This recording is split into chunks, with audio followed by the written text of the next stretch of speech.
सभी को मेरा प्रणाम। मैं रंजना आप सभी का स्वागत करती हूँ। आज मैं कमर दर्द के लिए, lower back pain, upper back pain और साइटिका के लिए कुछ योगासन लेकर के आई हूँ। अगर आप इस समस्या से जूझ रहे हैं तो ये वीडियो आपके लिए है। इससे पहले आप मेरे यूट्यूब चैनल को ज़रूर सब्सक्राइब करें। अगर आपको मेरा वीडियो अच्छा लगे तो लाइक, शेयर और सब्सक्राइब ज़रूर करें। सबसे पहले शुरुआत हमने ताड़ासन से की। ताड़ासन करने के बाद ये अर्धचंद्रासन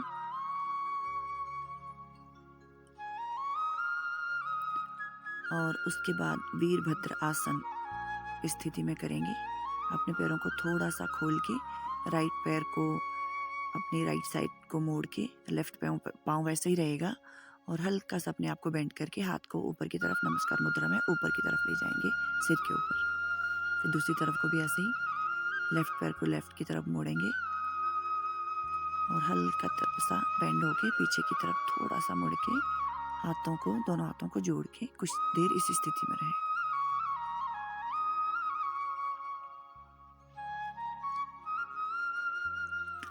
उसके बाद हम करेंगे आंजनेय आसन।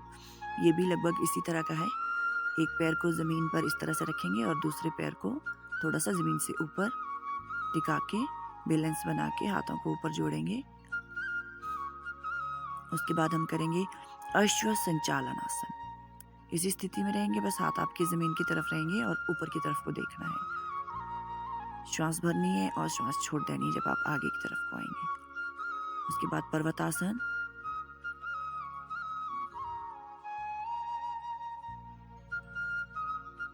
श्वास भरते हुए ऊपर कोबरा पोज में आएंगे। ये सारे आसन आपकी पीठ के दर्द के लिए बहुत ही अच्छे हैं। आप इन सारे आसनों को अपने दिन के यौगिक व्यायाम में ज़रूर शामिल करें। मेरी कोशिश रहती है कि जो सिंपल से सिंपल आसन हैं और जो आपकी डिजीज़ से, आपकी बीमारी से लड़ने में, उनको ठीक करने में सहायता दे, वो आप तक पहुंचाऊं। उसके बाद ये वज्रासन, ये भी बहुत ही अच्छा आसन है पेट दर्द, साइटिका, इस सारी प्रॉब्लम के लिए। उसके बाद करेंगे उष्ट्रासन। उष्ट्रासन भी पीठ की दर्द, सर्वाइकल, कमर दर्द, आपका हर तरह का पेन, साइटिका, इस सब के लिए बहुत अच्छा उष्ट्रासन है। आप इस आसन को जरूर ट्राई करें। कमर की दर्द और सर्वाइकल, ये कुछ एक ऐसी बीमारियां हैं जो जब तक हम दवाइयां खाते हैं तब तक वो ठीक हो जाती है, दब जाती है, पर जैसे ही हमारी मेडिसिन खत्म हो जाती है उसके बाद फिर उभर आती है। तो इससे बचने का एकमात्र उपाय है कि आप अपने जीवन में योग को अपनाएं, जिससे ये समस्या जड़ से खत्म हो जाती है। ये मैं अपने अनुभव से आपको बता रही हूँ। उसके बाद ये मार्जरी आसन। ये आपकी बैकबोन के लिए बहुत ही अच्छा आसन है। आपकी बैकबोन को लचीला बनाता है।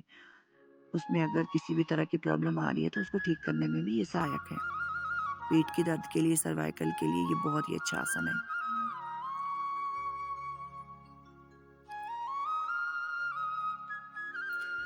मैंने योग के द्वारा बहुत सारे लोगों को ठीक होते हुए देखा है, खुद एक्सपेरिमेंट किए हैं योग से उनके ऊपर, कि जिनको भी बैकबोन की प्रॉब्लम थी, बैक पेन की प्रॉब्लम थी और सर्वाइकल की प्रॉब्लम थी, साइटिका की प्रॉब्लम थी, वो इन आसनों को करने से कुछ ही दिनों में बिल्कुल ठीक हो गए।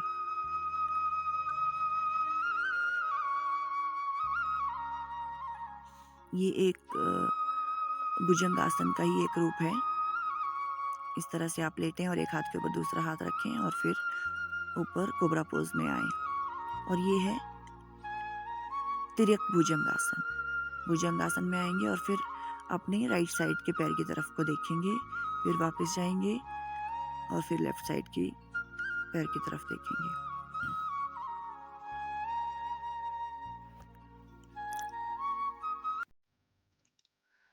और फिर वापस आएंगे।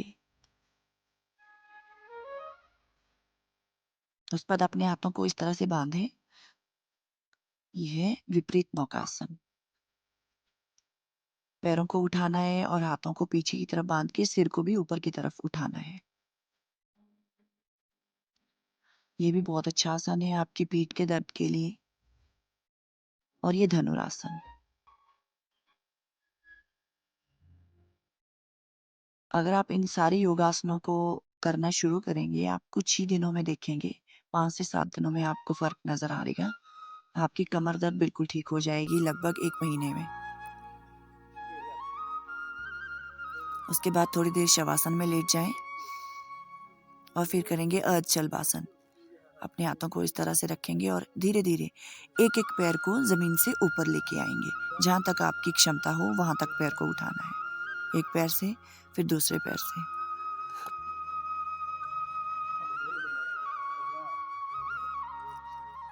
शलभासन पीठ के दर्द के लिए सबसे अच्छा आसन माना गया है और फिर आप लेफ्ट करवट बदल के उठेंगे। और ये है शशांक आसन। ये भी बहुत अच्छा आसन है कमर दर्द के लिए।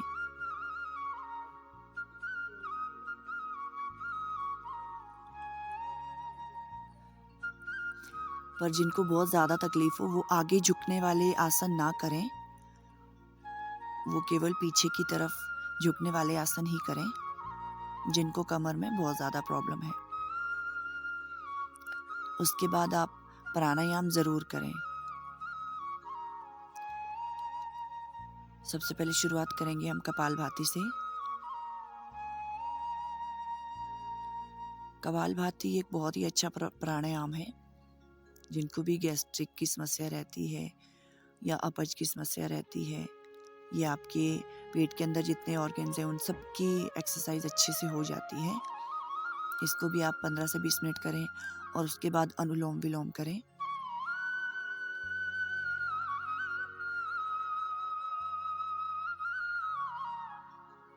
अनुलोम विलोम की विधि आप एक बार सीख लें ज़रूर। विधि सीखने के बाद आप सारे प्राणायाम करें।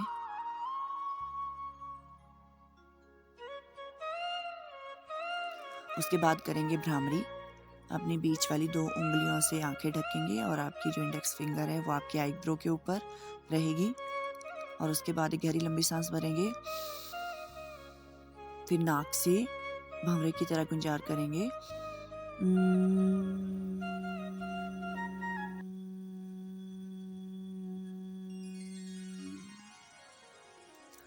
इस तरह से इस प्रक्रिया को आप 5 से 7 या 7 से 9, 9 से 11 बार कर सकते हैं। उसके बाद करेंगे उद्गीत। अपने हाथों को ज्ञान मुद्रा में अपने घुटनों पर रखें और उसके बाद एक गहरी लंबी सांस भरेंगे।